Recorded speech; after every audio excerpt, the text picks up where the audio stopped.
Assalamualaikum warahmatullahi wabarakatuh. Berjumpa kembali teman-teman di channel kita ya, Mas Tio KDR. Oke teman-teman, di kesempatan kali ini ya kita akan berbagi kembali ya terkait dengan masih di seputar rekrutmen P3K Guru ya tahun 2021.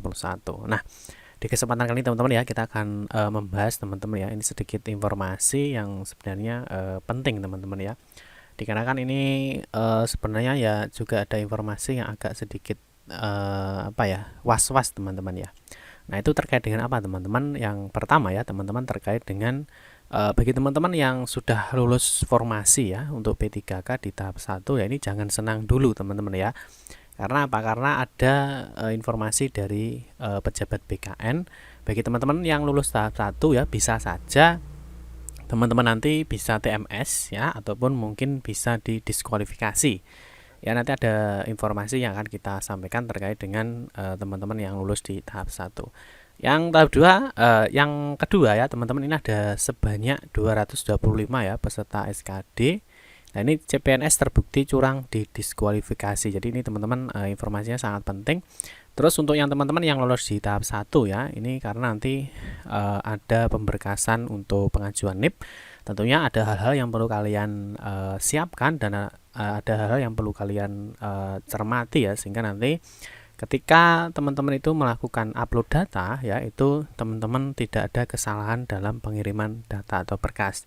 Ya, kemarin ingat teman-teman ya, jadi untuk sekarang untuk semua pengajuan NIP atau berkas ya, untuk pengajuan NIP atau berkas itu menggunakan secara elektronik ya. Jadi artinya nanti untuk usul penetapan NIP ya untuk P3K itu semuanya menggunakan secara elektronik.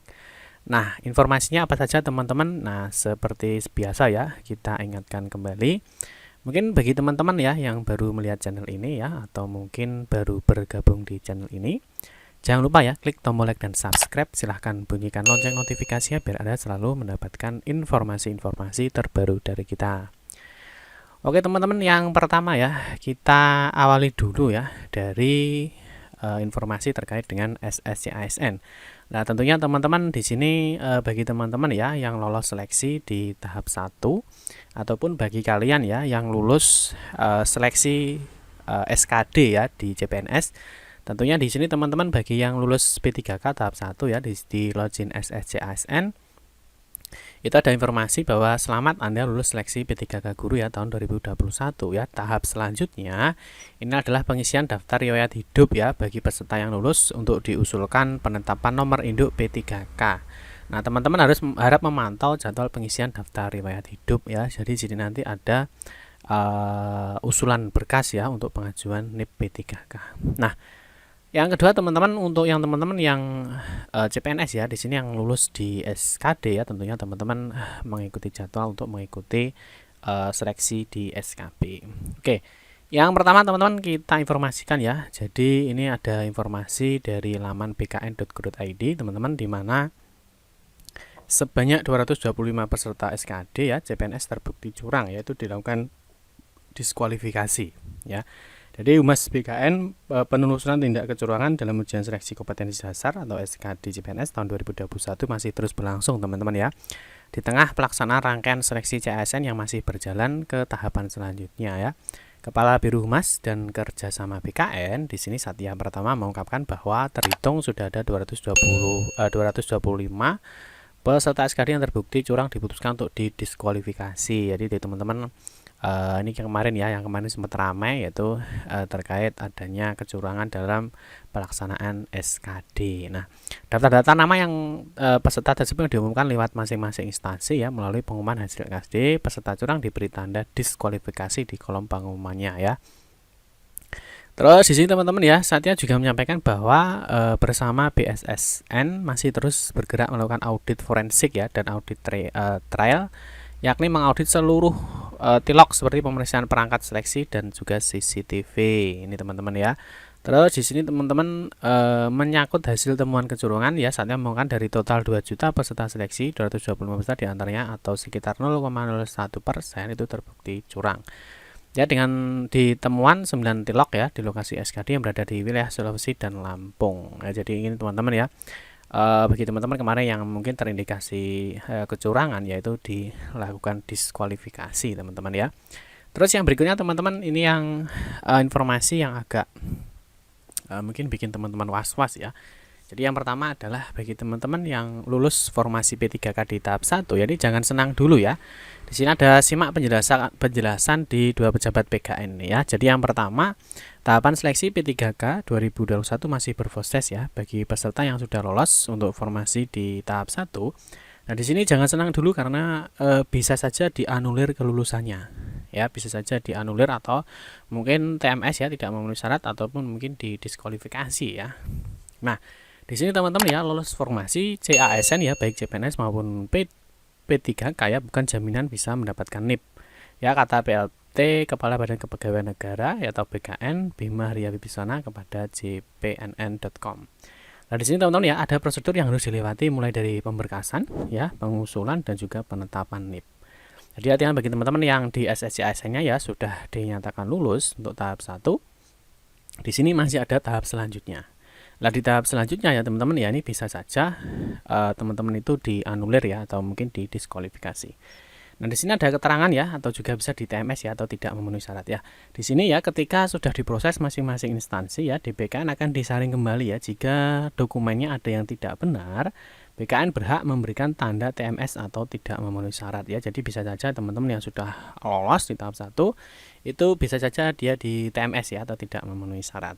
Nah, yang berikutnya, senada dengan Deputi Bidang Sistem Informasi Kepegawaian ya, BKN Suherman menyebutkan dalam daftar nama peserta lulus formasi P3K guru, di tahap 1 ada yang bermasalah datanya ya. Salah satu contohnya adalah peserta yang lulus ternyata berstatus guru swasta.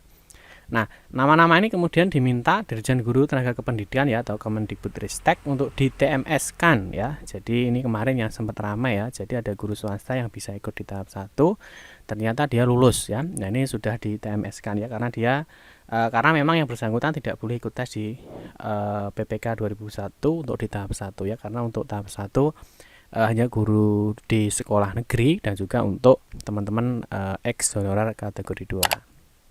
Nah, namun yang berhak menetapkan TMS adalah Deputi Mutasi BKN ya. Saya sudah menyurati kepada beliau mengenai masalah ini ya. Terus yang berikutnya ya, untuk diketahui bahwa pasca pengumuman hasil sanggah P3K guru di tahap 1 ini ada banyak protes teman-teman ya dari kalangan honorer.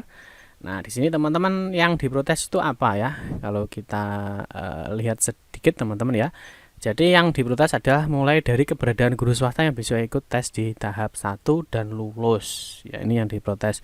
Nah, kemudian teman-teman yang ini ya, yang banyak sekali artinya di beberapa daerah ya mungkin ada ya. Ini ya. Jadi kemudian ada tenaga kependidikan atau tata usaha atau pustakawan atau laboran ya, dan PTT instansi lain ya, ternyata lulus formasi P3K tahap 1. Nah, di sini ada juga PTT ya, atau pegawai tidak tetap yang bisa mendapatkan afirmasi honorer usia 35 tahun ke atas. Jadi artinya bagi teman-teman yang mungkin sekarang ya, yang statusnya mungkin tata usaha ya, pustakawan, laboran, atau mungkin yang berada di instansi lain dan bisa lolos di formasi tahap 1 ya. Nanti ya mungkin kalau ketahuan ya, jadi artinya kalau misalkan nanti di pemberkasan di pengajuan NIP, kalau misalkan ini ketahuan oleh BKN ya, atau mungkin di instansi masing-masing ya, bisa saja dia dianulir atau di TMS-kan ya. Karena ini untuk teman-teman yang di tata usaha, pustakawan, laporan dan lain-lain, ini kalau kita lihat di Permenpannya ya, memang tidak bisa mengikuti tes diseleksi di tahap 1 ya. Seperti itu teman-teman ya. Terus kita ingatkan kembali teman-teman, untuk usul NIP ya, atau penetapan NIP itu semuanya menggunakan secara elektronik ya. Ini berdasarkan surat edaran dari BKN teman-teman ya. Nah, di sini teman-teman untuk penetapan NIP ya, itu semuanya sudah menggunakan elektronik, yang dimana teman-teman nanti perlu dipersiapkan ya. Kalau kita lihat di poin 5 ya, pemberkasan penetapan NIP3K tahun 2021 dilakukan secara elektronik atau paperless melalui sistem aplikasi pelayanan kepegawaian atau SAPK dan aplikasi pendukung dokumen elektronik ya, atau doku digital ya, pada alamat berikut. Tanda tangan pertimbangan teknis penetapan NIP P3K dilakukan secara digital atau digital signature. Nah, Persyaratan kelengkapan dokumen usul NIP ini diatur dalam pasal 25 ya, Peraturan BKN nomor 1 tahun 2009 dan sebagaimana telah diubah dengan Peraturan BKN nomor 18 tahun 2020. Pelamar yang dinyatakan lulus akan mengisi daftar riwayat hidup atau DRH serta menyampaikan kelengkapan dokumen secara elektronik melalui sscasn.bkn.go.id ya. Jadi di sini ya. Di sini nanti teman-teman dipantau saja untuk pengisian daftar riwayat hidupnya. Nah, ini kelengkapannya ya, yang seperti sudah kita bahas ya teman-teman ya. Pertama pas foto ya, ijazah, daftar riwayat hidup ya, surat pernyataan 5 poin yang ditandatangani oleh yang bersangkutan dan bermaterai ya, berisi tentang ini. Terus surat keterangan catatan kepolisian atau SKCK, surat keterangan sehat jasmani dan rohani, surat keterangan tidak mengkonsumsi atau menggunakan narkotika ya. Terus intasi ini sudah ya, jadi ini untuk persiapan berkas yang perlu disiapkan. Ini ya, ini kemarin sudah kita bahas teman-teman ya. Di video kita nanti teman-teman bisa cek aja di playlist ya. Teman-teman bisa cek di PPPK ya, di sini ya teman-teman ya. Bisa dicek di sini. Ini kemarin kita sudah membahas ya. Di sini ada di juknisnya. Terus teman-teman juga bisa mengecek ya. Jadi terkait dengan informasi terkait dengan pengisian daftar riwayat hidup. Oke teman-teman ya, cukup sekian saja ya informasi yang dapat kami berikan. Semoga bisa bermanfaat. Terima kasih bagi teman-teman yang sudah menonton video ini ya. Mohon maaf jika ada salah kata dalam memberikan informasi dan penjelasan. Kita berjumpa kembali di video-video berikutnya. Saya akhiri, wassalamualaikum warahmatullahi wabarakatuh.